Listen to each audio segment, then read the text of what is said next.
Death and taxes are famously inevitable. But what about decomposition?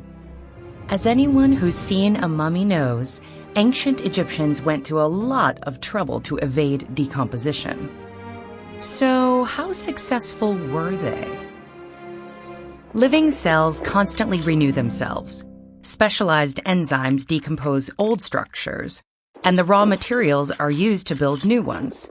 But what happens when someone dies? Their dead cells are no longer able to renew themselves, but the enzymes keep breaking everything down. So anyone looking to preserve a body needed to get ahead of those enzymes before the tissues began to rot.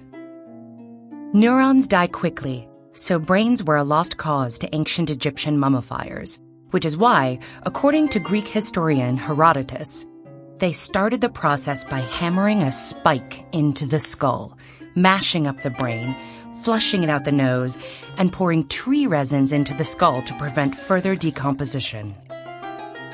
Brains may decay first, but decaying guts are much worse.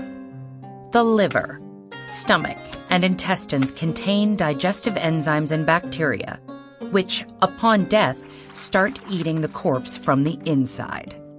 So the priests removed the lungs and abdominal organs first. It was difficult to remove the lungs without damaging the heart, but because the heart was believed to be the seat of the soul, they treated it with special care. They placed the visceral organs in jars filled with a naturally occurring salt called natron. Like any salt, natron can prevent decay by killing bacteria and preventing the body's natural digestive enzymes from working. But natron isn't just any salt.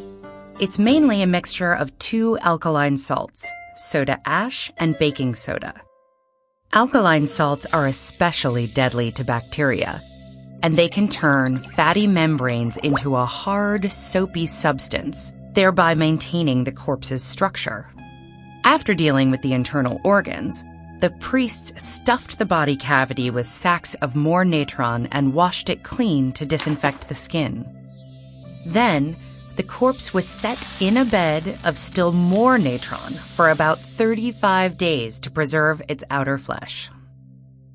By the time of its removal, the alkaline salts had sucked the fluid from the body and formed hard brown clumps. The corpse wasn't putrid, but it didn't exactly smell good either. So priests poured tree resin over the body to seal it, massaged it with a waxy mixture that included cedar oil, and then wrapped it in linen.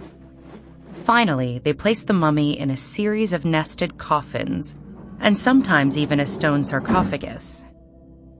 So how successful were the ancient Egyptians at evading decay?